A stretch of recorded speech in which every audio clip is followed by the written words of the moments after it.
Hello, so reading ito para sa mga water sign, Cancer, Scorpio, Pisces. Take only what resonates. Sa mga hindi pa nakaka-subscribe guys, subscribe na lang kayo sa ating channel. Hit the notification bell. And please do comment down below. Kahit po heart lang, smileys, malaking bagay yun sa akin. So again, this is for water sign, Cancer, Scorpio, Pisces. Let's start your reading.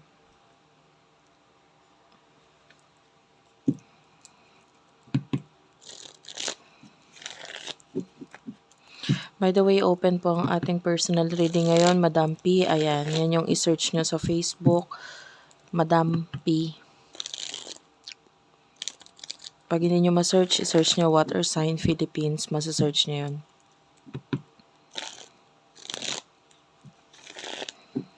What do we have here for water sign?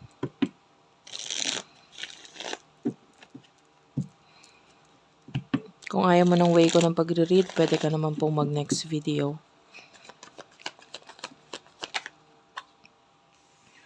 Two of Cups is here, followed by Six of Wands, Aries, Leo, Sagittarius, Cancer, Scorpio, Pisces. Bottom of the deck is the Four of Wands. Ayan. Well, nakakita tayo dito ng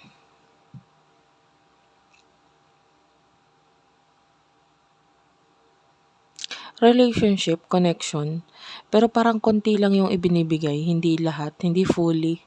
I mean, actually, if you're in a relationship, hindi lang ng person mo, pati ikaw, pwedeng konti lang yung binibigay nyo sa isa't isa. You're not giving each other time, effort. Alam mo yun, tig-konti. Pero yung iba sa inyo, lalo na with the Four of Wands, pwedeng matagal na magkarelasyon, the lovers, pwedeng ito, you're already married. Ayan. So, yung partnership ninyo, medyo, medyo hinog na. Gano'n. Parang, marami na kayong pinagdaanan, tapos marami na nangyari sa inyo. Alam mo, gano'n naman talaga sa relasyon. Hindi naman all the time masaya, hindi naman all the time sweet. Talagang may time talaga na parang nakakasawa din. And maaaring yung iba sa inyo, dumating na kayo sa point na ganito, na tig-konti na lang yung nabibigay nyo sa bawat isa. Ngayon. Anyway, yung person na kakonect mo, sino to?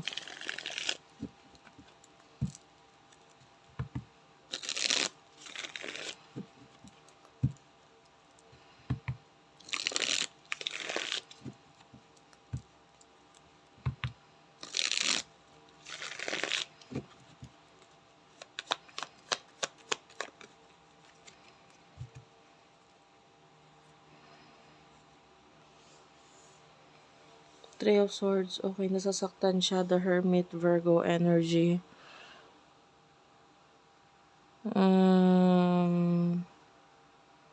Okay.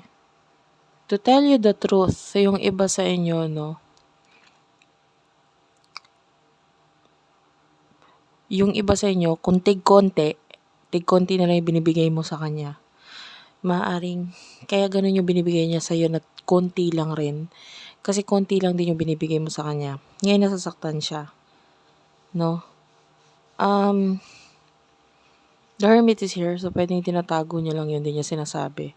And with the Ten of Swords, lalo na yung iba sa inyo,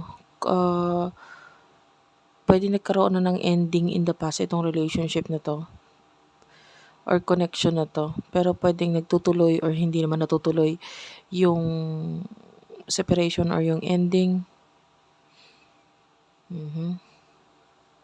Pero nandun yung actually, honestly yung person mo, nandun yung kagustuhan or nandun na yung gusto niya na ring i-end. Pero hindi siya makapag-take ng action regarding dito because of the Page of Swords. Maybe may child or children na involved sa inyong dalawa. So, isa ito sa nagiging factor kung bakit hindi niya may end. Yan yung iba sa inyo with the Empress. Kung may pregnant or may buntis na involved dito sa connection. So, lalo na. Pero nasasaktan siya. Ano yung emotion ninyo sa isa't isa? Tell me more about this. For water sign.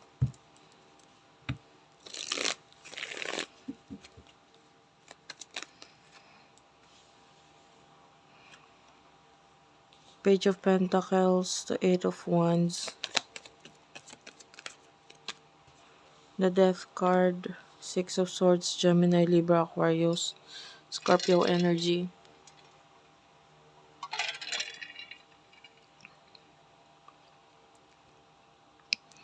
Well, you want to change your path. Nakikita natin, meron ka mga gustong ayusin, gawin. Eight of Wands, masyadong magulo pa sa ngayon. I feel like hindi sa kanya focus mo. Masyadong magulo ngayon ng buhay mo, literal. Yung, kumbaga, you as an individual, marami kang problema. And nandito yung focus mo, ayusin itong mga problema na to. Tinatry mo. I feel like kailangan mo ng tulong niya, but your person is not helping you. So, yung person na to with the Death card, emotion niya for you, I feel like may nag-i-stop lang talaga sa kanya kung bakit hindi siya umaalis or nagwa-walk away. The Six of Swords, gusto niya nang umalis or gusto niya mag-walk away, gusto niya ng separation. Pero hindi niya magawa eh. Yung love,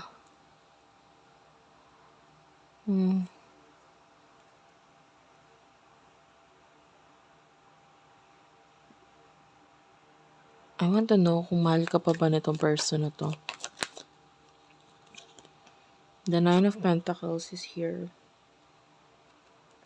Two of Wands.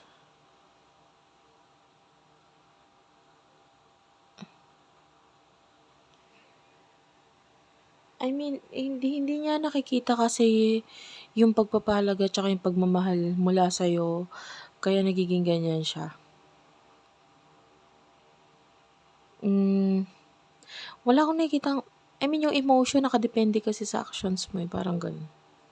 Medyo weird siya sa part na parang gusto niya makita yung pagmamahal muna sa'yo bago niya iparamdam yung pagmamahal din.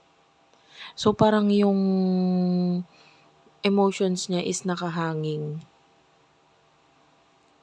Honestly, nakakakita tayo dito ng immaturity sa part niya. Lalo na kung siya yung, wala naman tayo ditong gender. Babae man, LGBTQIA+, lalaki man, whatever your gender is. Pero lalo na kung siya yung lalaki dito, parang nakakita tayo ng immaturity. Kasi, gusto niya makakita ng love mula sa'yo, pero siya mismo hindi niya pinapakita yun.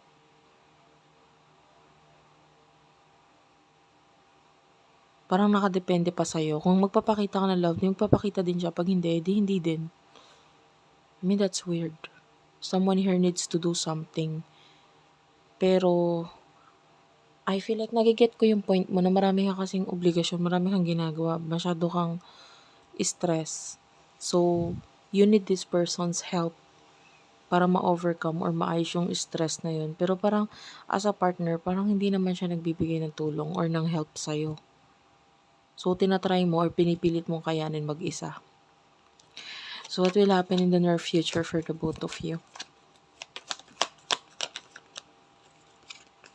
Lead over the Sun, the Page of Wands, and the Eight of Swords.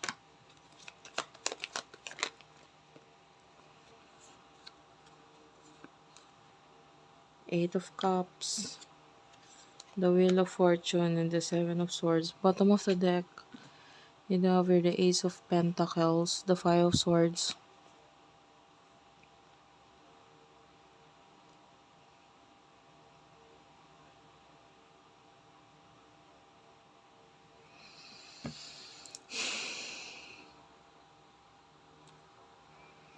I feel like ikaw, hindi ka makaalis sa sitwasyon. Pero once na makaalis ka sa sitwasyon, magiging mas masaya ka. There's a possible na pag-aaway, pagkakagulo dito. Lalo na with the Knight of Wands. Ayan. Pero, sa una, may stress ka dito with the Four of Cups. Pwede mag-isip ka ng hindi maganda or what, may stress ka, malungkot ka, pero I feel like eventually mas mag-work out para sa'yo to. Big change.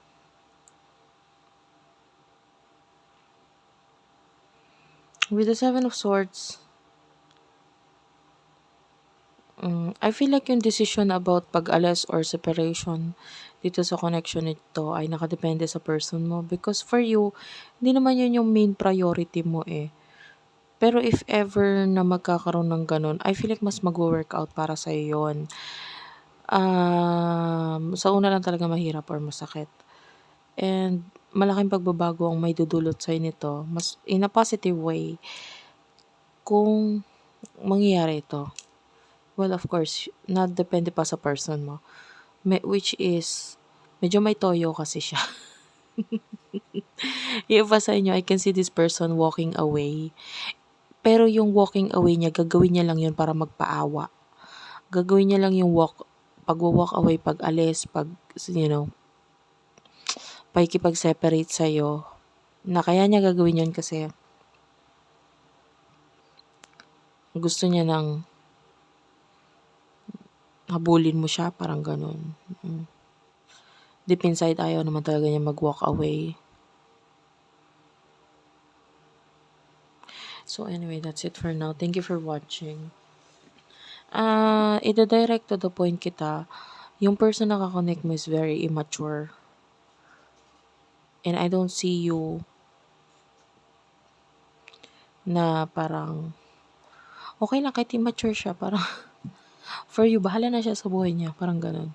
Okay lang naman. Marami pa akong kailangan isipin rather than thinking about this person. Yung mga marami kang stress sa buhay para isipin pa yung issue yung dalawa. Tapos kailangan mo lang naman ng tulong. And I feel like your person is not helping you.